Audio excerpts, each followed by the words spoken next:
कार्तिक मास में भगवान केशव के समक्ष दीपदान करने से सभी यज्ञों और तीर्थों का फल प्राप्त होता है। चातुर्मास के दौरान आने वाला यह विशेष मास पूरे वर्ष की आध्यात्मिक ऊर्जा को आत्मसात करने का अद्भुत अवसर प्रदान करता है।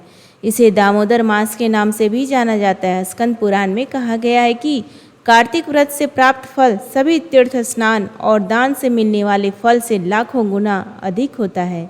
इस मास में जप, तप, दान, उपवास, सेवा और पूजा का बहुत अधिक महत्व है, जिससे साधक को हजारों गुना फल मिलता है। पद्म पुराण के अनुसार यह मास भगवान श्री कृष्ण को अत्यंत प्रिय है, क्योंकि उनकी बाल लीलाएं और रास लीला भी इसी महीने में हुई थी।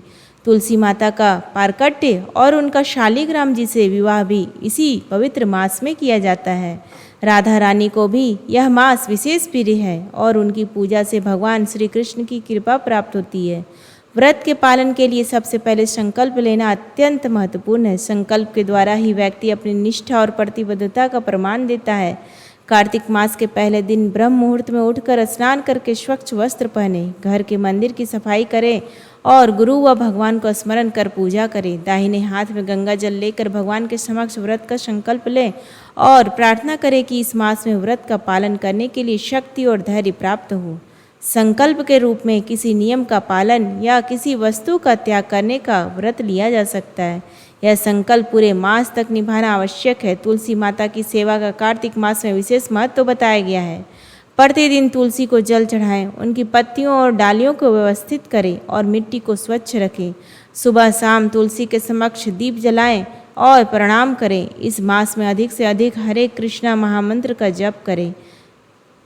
प्रतिदिन 16, 25 या 32 माला का जप करना शुभ माना जाता है। एक माला में 108 मनके होते हैं और प्रत्येक मनके पर मंत्र का उच्चारण किया जाता है।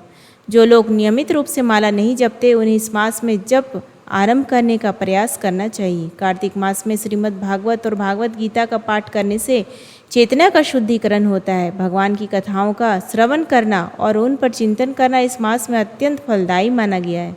स्कंद पुराण में कहा गया है कि श्री हरि कथा कीर्तन के से सूत कुल का उद्धार होता है। दीपदान का महत्व भी इस मास में बहुत अधिक है।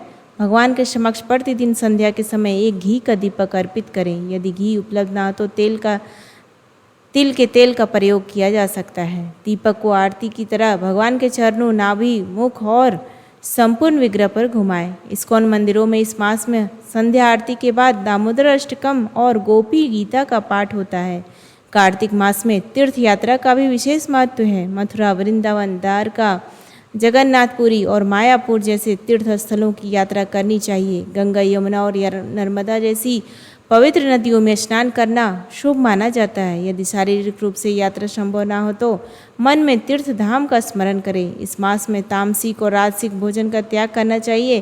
प्याज, लहसुन, चाय, कॉफी, मसालेदार भोजन और मांसाहार से बचें। बाहर का भोजन भी त्यागें और केवल भगवान को अर्पित भोजन को ही ग्रहण करें। सात्विक आहार से मन की शुद्धि होती है और नकारात्मक प्रवृत्तियों से मुक्ति मिलती है। कार्तिक मास का पालन पूरी निष्ठा और श्रद्धा से करना चाहिए। इस माह में ली गई भक्ति का फल अक्षय होता है और प्रत्येक जन्म में साथ रहता है। इस मास में जितना अधिक जप, सेवा और कथा श्रवण करेंगे, उतना ही आध्यात्मिक उन्नति होगी। प्रेम से बोलिए कृष्ण भगवान की जय। जय श्री कृष्ण। राधे राधे। धन्यवाद।